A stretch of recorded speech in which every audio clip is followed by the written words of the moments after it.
Hello everyone, welcome back finally to another car review. The new GMC Hummer just came out and it had me thinking, why don't we review our own GMC? So today we're talking about our 2003 GMC Envoy.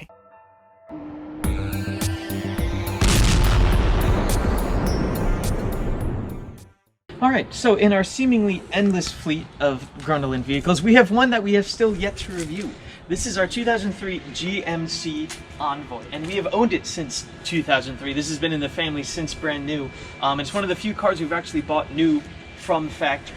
So in 2003, this came out before the whole crossover sporty thing rave that everybody is only buying crossovers, and they're like weird hatchback, sedan, off-road, sporty things that aren't really good at any of those, nor are they good looking. This, however, is a proper truck. If you come around the side here, you can see there is no weird sloping roof at the back.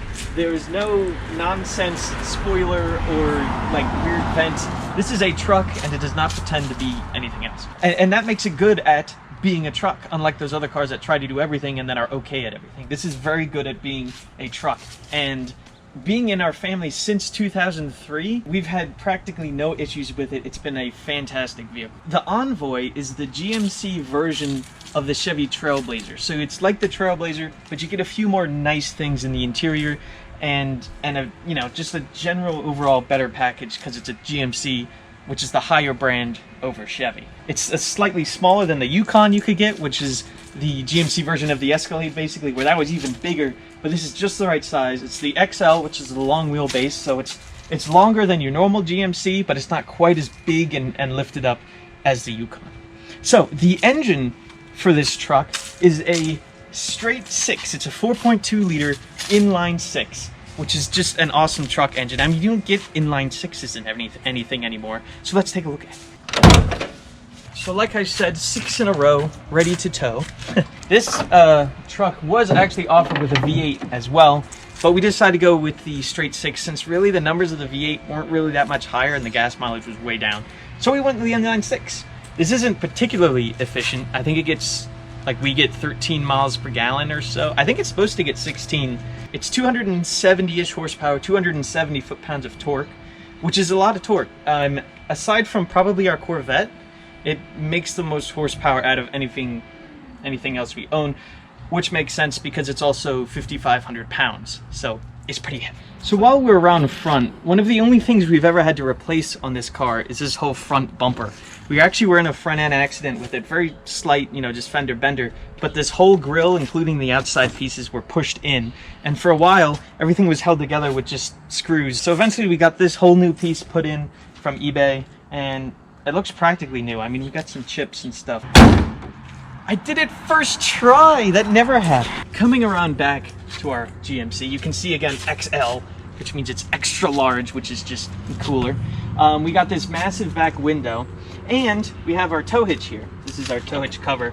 But this comes with a towing package, so you actually get different gear ratios as well as a stronger diff so you can tow stuff. And we have towed stuff with this, nothing crazy like boats or anything like that, but a few trailers with Alan's toolbox on it we've towed, and while we had this over at my grandfather's house for a bit, we have pulled many trees out of the ground with this. It can pull stuff, and it's fun to do it with. A neat feature of the back of this truck is you may notice it's very tall, so you have a lot of lateral storage, and if you open the whole thing, it's all going to fall out on you. So this comes with a top hatch, so you can only load in half of this stuff and not have everything else fall out on you. And I don't think a lot of new trucks actually have this. It's a really cool feature, and a lot of the new crossovers certainly don't.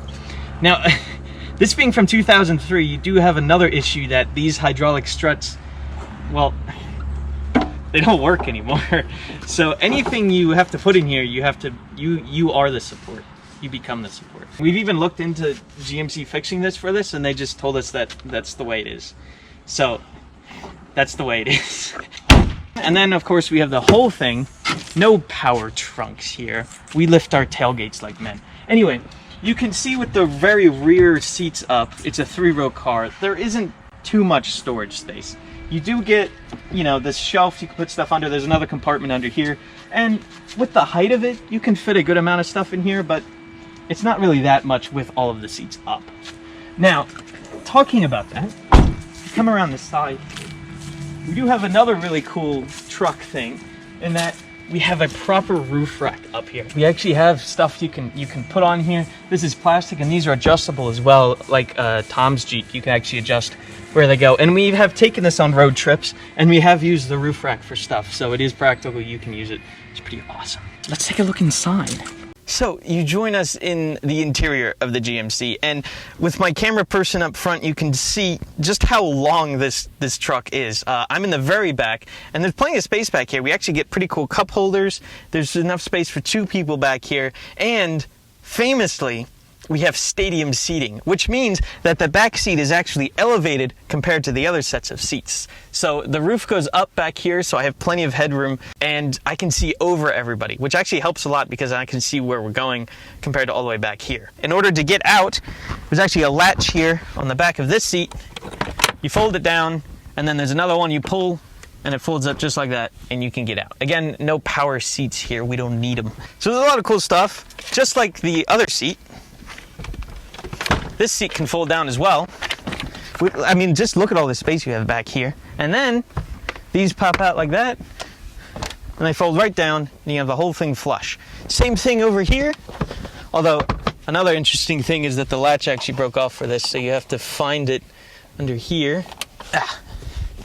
Just a bit of finagling. But anyway, with all of these folded down, you can fold these down, fold these over, and I mean, just look at the amount of space you have here. Who needs a pickup truck when you have one of these? I mean, you can fit anything back here. Like, there's just tons of space. You could live in here. I mean, it's the ultimate shopping vehicle. So, in the middle row of seats, you don't really have much more than the back. It is 3 across, first 2 across in the back, and you can sit in the middle. As always, sitting in the middle sucks. Nobody wants to, but compared to other vehicles, this is probably the more comfortable one to sit in. Also, we have reclining seats back here, which you don't see in a lot of vehicles. I mean, that's pretty cool. And something I didn't find out about until like 2 years ago, even though we've had it since 2003. So you're always learning more stuff. But you can see in the roof, we each have our own individual climate vent, and you have them in the back seats as well. It's really useful. And you get your own climate settings back here. So hot, cold, whatever your fan speed is and air direction. It's pretty cool. And your own outlet, and let's not forget about the world's worst cup holders. I mean, they don't look good, one, and also everything you put in them will fall out. They will fall out. So we're just gonna fold these up and pretend that they're not there. All right, so up in the front, we have some of the very special, fancy GMC luxury items. One of which, or I should say the best of which, is this. We have dual zone climate. This is 2003, and we can adjust, say one person wants it hot, the passenger wants it cold. You can adjust individual climate zones depending on what each person wants. I mean, that's pretty awesome.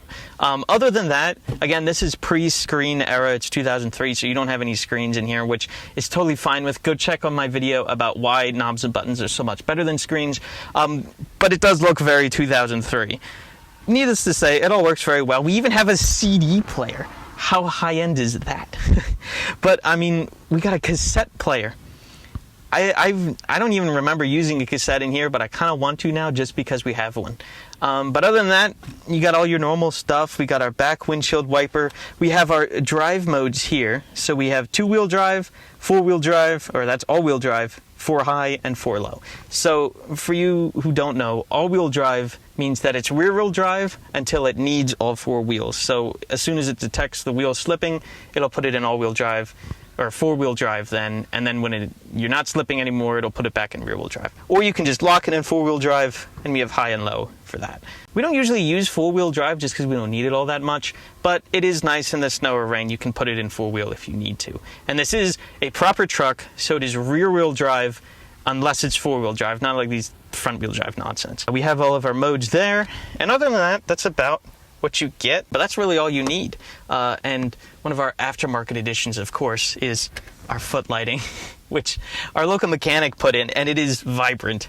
It is very bright. Like if you drive this at night with these lights on, you can't see anything else. So, you know, interesting choice, but there it is. So let's take it for a drive. So this is one of 2 vehicles we own that is not a manual.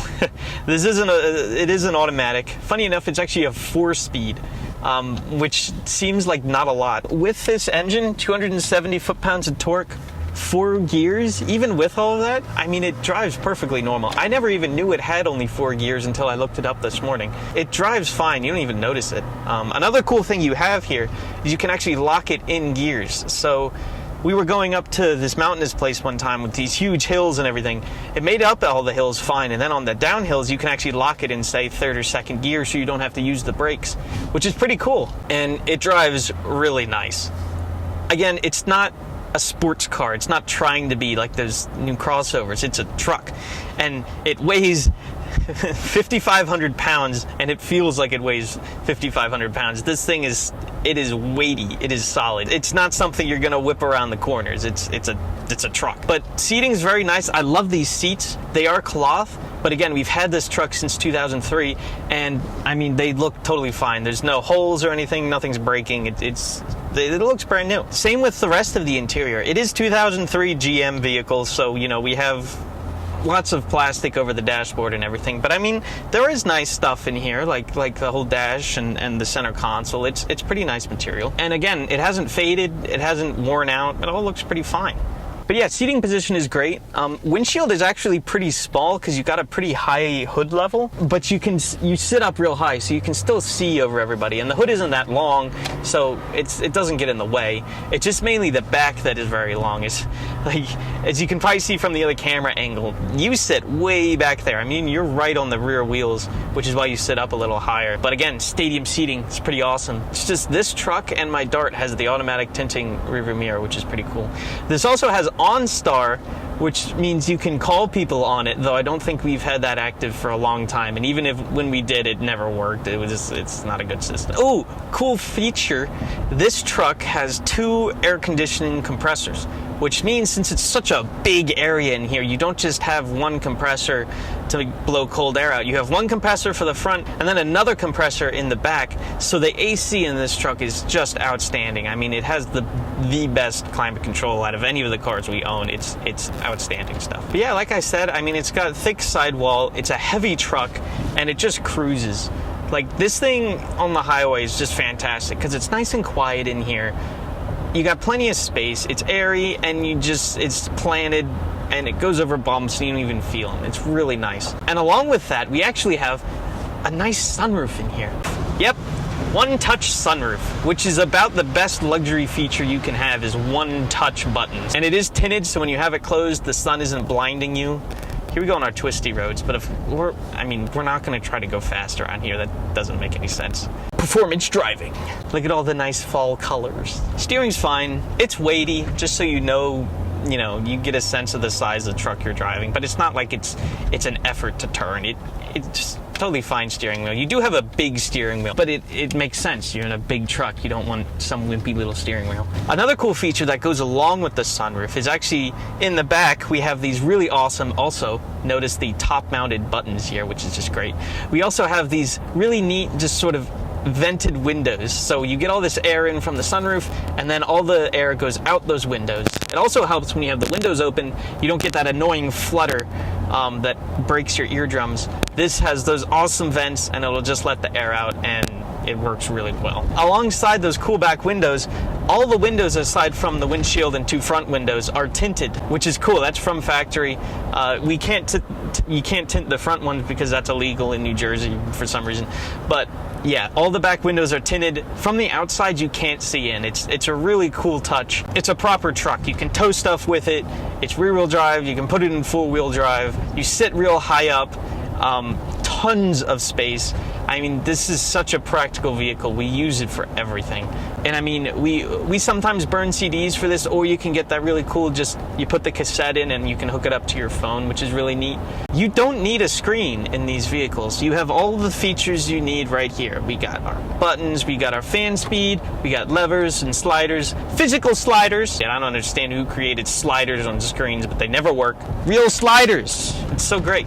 The only things we've ever had break on it are there's very little stuff. One was this window. For some reason, if you put it down, it wouldn't go back up. So that was an issue for a bit, but we got that fixed. The tachometer broke for a bit, which is no big deal because it's an automatic. It's not like you're gonna look at how many revs you're getting. This will pop open occasionally. The latch is a little busted, but don't worry about that. Oh, another great thing about this truck, it has the best headlights in the world. Any dark road, first off, the lights just in general, how they are fantastic. They're not LEDs or anything, but they're just really good lights.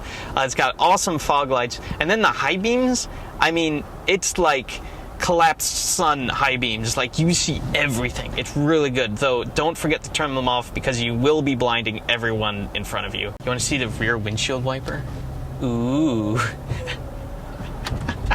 My parents were going, well, they bought this instead of a minivan. They had two Saturn wagons, which are awesome, and I wish I could have reviewed them. But that, in 2003, that's when minivan was it. That's when everybody went and got a minivan. But no, they instead decided to get this truck, which I think was an awesome decision because, I mean, just all the features I talked about, minivan doesn't have that, nor do I think a minivan would have lasted this long. You don't see minivans from this age anywhere, at least in this nice a shape, but you do see GMC Envoys like everywhere. And I think you might even see them more often than Chevy Trailblazers. Like, this is a solid, good-running vehicle that will keep going for a long time. So that wraps up our review of the 2003 GMC Envoy.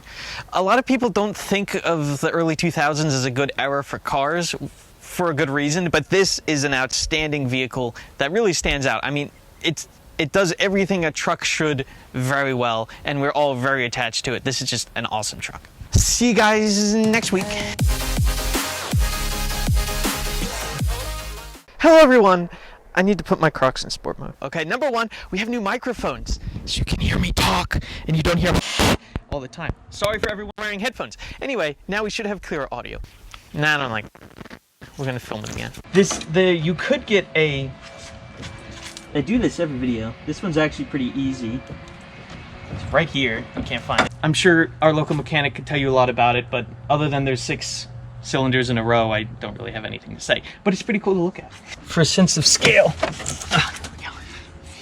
I hate leaves. They're coarse and irritating and they get everywhere. See what I did there? So this comes with... What? It's supposed to work. Who locked it? It's... Hold on. It's pretty awesome. There we go. Onto the front. Stop filming birds. I'm not gonna rev it. Buckle your seatbelts. Dirt. We have my camera perched in the very back seat. It's pretty great. This is a 2003 GMC Envoy.